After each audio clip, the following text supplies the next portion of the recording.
Seja muito bem-vindo a mais um episódio do programa e podcast A Nova Advocacia Tributária. Eu sou o professor Alexandre Mazzi e aqui nós discutimos as melhores estratégias e oportunidades para quem quer advogar em tributário na era pós-reforma tributária. E hoje eu vou falar exatamente sobre isso.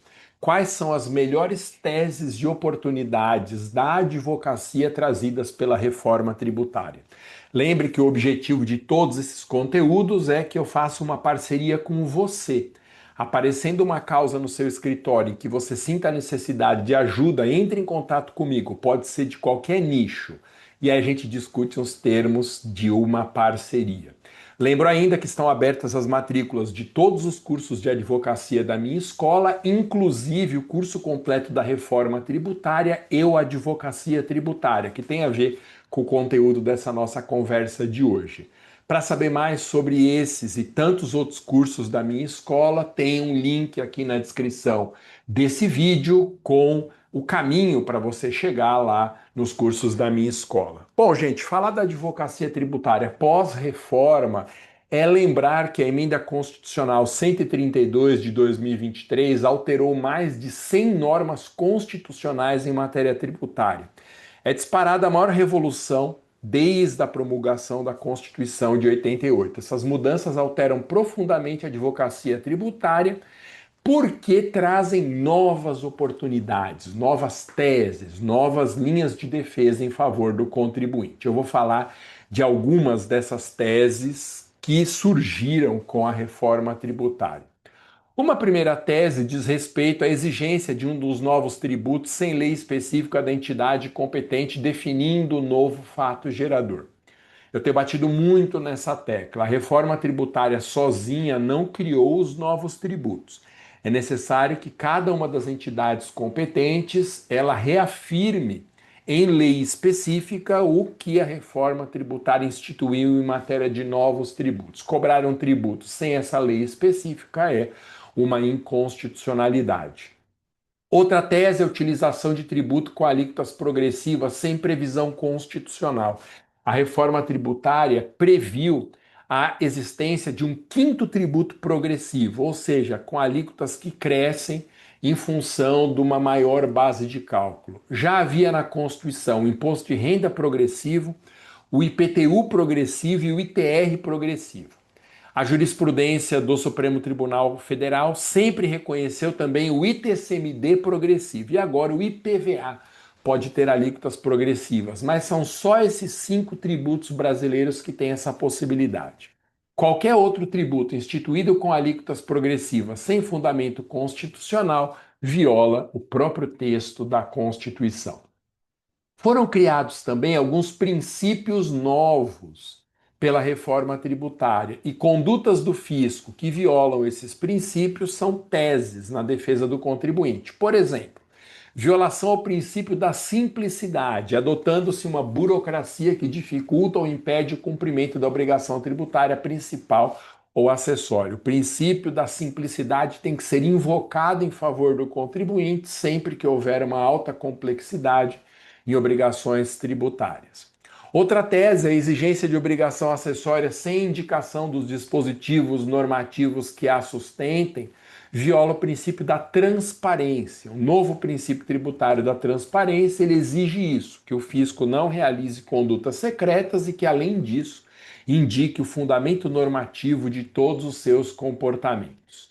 Depois, outra tese, impedimento de utilização pelo contribuinte de créditos tributários decorrentes da cadeia produtiva ou circulatória, por violação aos princípios da não cumulatividade e da neutralidade. A não cumulatividade já existia, permitindo que o contribuinte, em alguns tributos específicos, ele se credite dos valores pagos nas operações anteriores para abater na operação seguinte. Além disso, esse mesmo direito é reforçado pelo princípio da neutralidade. É um princípio que foi acrescentado pela emenda 132 e no começo ninguém sabia direito o que ele significava. Depois ficou um pouco mais claro, significa que as exigências do fisco não podem interferir nos comportamentos de consumo do contribuinte. A ideia é uma ideia de reforço do princípio da não cumulatividade. Outra coisa, uma nova tese também é a exigência do Imposto sobre Bens e Serviços, o novo IBS sobre operações de exportação. Assim como a Constituição já tinha sacramentado em relação aos demais tributos, o IBS incide sobre as importações, mas não sobre as exportações. Qualquer tentativa de sua cobrança na exportação viola a norma constitucional.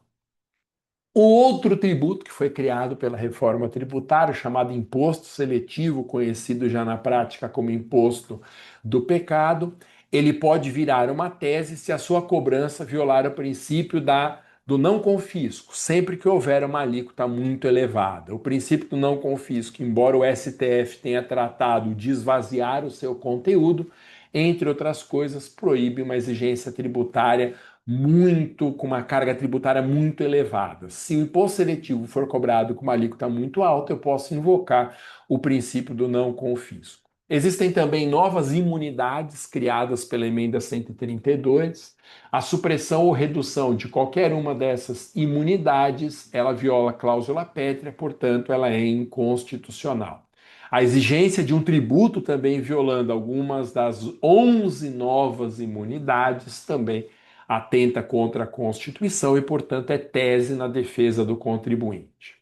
Foram criadas novas isenções em matéria tributária também, como a isenção das operações dos tributos novos sobre o ato cooperativo.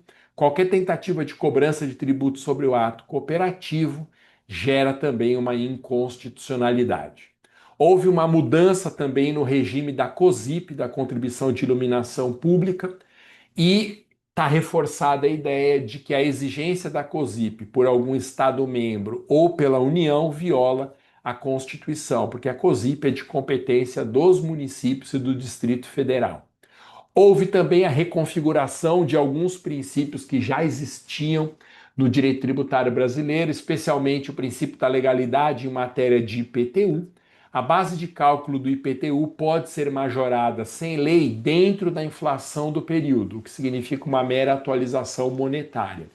Qualquer cobrança de IPTU majorado além do índice inflacionário viola o princípio da legalidade.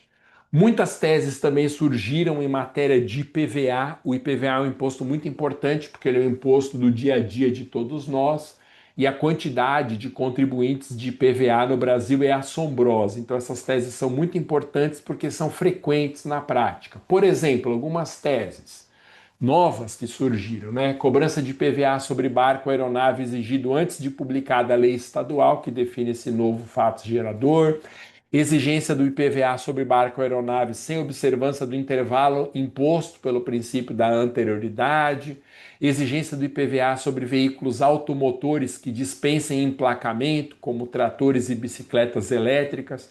Esses veículos que dispensam emplacamento são imunes hoje ao IPVA. Também é uma tese a exigência de IPVA diferenciado para veículos importados. A Constituição determina que veículos nacionais e importados não possam ter discriminação quanto à origem, o que se aplica ao IPVA, ou exigência do IPVA sobre embarcação de pesca, já que as embarcações de pesca também são protegidas por uma nova imunidade. Além disso, algumas exigências ou mudanças em relação ao ITCMD, por exemplo, a exigência do ITCMD no município de processamento do inventário, quando na verdade não é mais esse o local da ocorrência do fato gerador. E surgiram também algumas isenções dos chamados mercados sensíveis, que são os mercados cruciais da economia interna.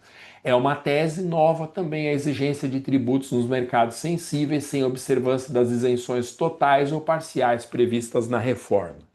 Enfim, eu mencionei aqui 22 exemplos de novas teses trazidas só pela reforma tributária. Cada tese dessa é uma oportunidade de negócio, é um produto que a gente tem a oferecer para o nosso cliente no exercício da nossa advocacia. Para conhecer mais oportunidades tributárias atuais ou antigas, eu peço que você saiba mais sobre o conteúdo dos cursos de Advocacia Tributária e o curso completo da Reforma Tributária, que estão com matrículas abertas na home da minha escola, escola do Masa.com.br.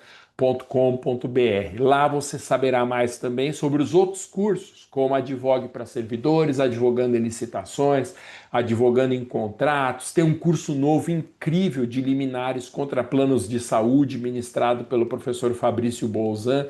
Vocês vão adorar os cursos da minha escola, eles são uma alavanca para você dar uma impulsionada na sua advocacia já neste ano aqui. Lembro ainda que se você tiver uma causa no seu escritório em que você sinta a necessidade de uma parceria comigo, entre em contato pelo link do WhatsApp que está na descrição desse vídeo. Esse link remete direto para o WhatsApp da minha advocacia, Alexandre Maza Advocacia, e nós podemos bater um papo sobre a possibilidade dessa parceria. Valeu? É isso, nos veremos aí na próxima oportunidade. Até mais, abraço, tchau.